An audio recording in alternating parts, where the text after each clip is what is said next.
If you find yourself with a camera in your hand and want to learn how to use it,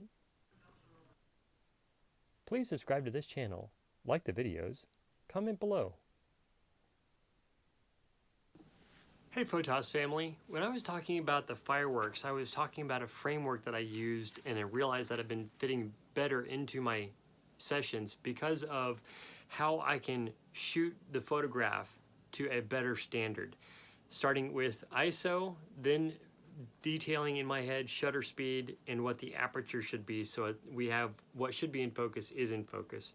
And then also, when I get those three figured out, figuring out also how I want to set up my composition in the photograph so that I know my subject is where in the frame and what supports the subject is in the other parts of the frame, so that I don't have everything loaded up over here on one side or on the other side. There's not enough support on one side or too much detail on the other.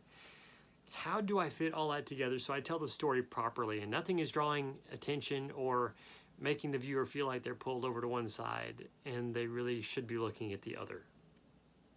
When shooting the fireworks, I had this in my mind, and I had ISO I knew would have to be higher because I was shooting at night when the fireworks were being shot so they could be seen. There was contrast there. That's naturally why they have fireworks shot off at night, so they could be seen. Shutter speed I knew had to be fairly fast because I wanted to stop the motion of the firework in the air. But that also meant that I needed to make sure I had enough focal area and my aperture was opened up enough, but perhaps not opened up too much, so that I could get the firework in focus and that when I stopped the motion, I could actually see what was going on and it wasn't blurry. Not from motion, but because of a lack of focus. When I had the ISO figured out and I had the shutter speed narrowed down so that I didn't see a lot of blur, and the aperture was all fixed so that there was enough light coming into my camera through the diaphragm that landed on my sensor to be able to take that image and help me remember what I was imaging and be able to tell the story that I was looking to tell.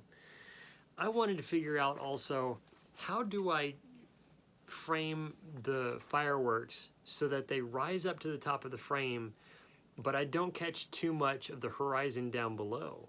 I don't want, say, from the bottom of my screen to this finger all to be horizon, like grass and parking lot and concrete and trees.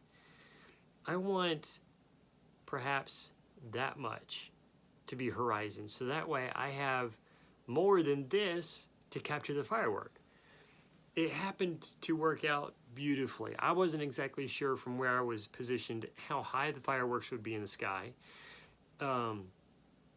There also was some concern that the fireworks might just barely be above the treetops, and I didn't much like that idea because it wasn't going to give a whole lot of viewing space to be able to show the trail as the firework was launched into the sky to then kind of fizzle out, and then just a half second later, then the firework would burst. So getting the details of what I was shooting and how I would shoot it was the purpose for this framework, and how I estimated in my head before I ever got to the site to shoot. I would need to have a specific ISO setting so that I had the opportunity to catch the contrast between the night sky and the exploding firework, but also the shutter speed to be fast enough that I was not allowing too much motion blur. But then I also had an aperture at which I could allow some light through my lens, but not have too little light to mess with the exposure of my photograph, which will happen if you stop down your aperture from 4 or 4.5 to something like f13. Okay, so the rating there, the low side would be f4 or f4.5 to f13 or f18 and f20. The diaphragm in your lens is going to go from at f20, something which would be very, very small at f20, to f18, 13, 9, 8, 7, 5, 4. You see what I'm saying? The smaller the number, the bigger the opening.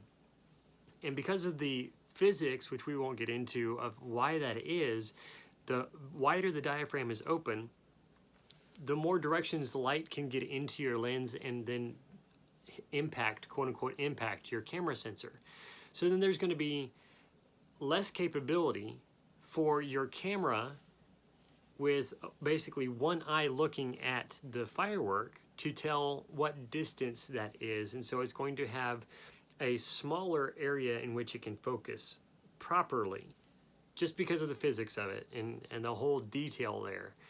So the more light coming in with a smaller number of f-stop, so f4.5 is a very wide open diaphragm in your lens, is going to allow more light into your camera sensor. I didn't want to allow too much light into my camera sensor to take away from that contrast which the ISO sets, but I also wanted to allow enough light into my camera sensor which moved the shutter out of the way so that the motion could stop but not be overexposed. Then all that, with that framework in mind and how this helps me set in my head a very quick idea of where I'm going and how I'm doing it, I also wanted to make sure that my composition was not set too low or set too high or set too narrow to not include a visual horizon either. So I caught the tops of the trees. I might have, with a wider angle, seen other things like around sports fields where I was sitting. You might have caught a little bit of the scoreboard around. Thankfully, the lens that I was using was able to kind of crop my view around everything else, and all it looked like was a wide open space area with some trees in the lower view of my photograph with a big sky of celebratory fireworks, and it really looked awesome. I haven't gone in detail into every photograph because I got several hundred, I think.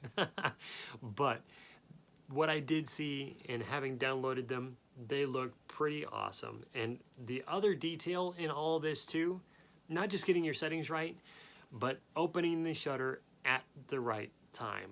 We'll get into that detail other videos in the future as we have opportunity to share with you some of the tips and the tricks that I use as I shoot fireworks and capture that right split moment that we will get with such a fast shutter speed shooting fireworks at night.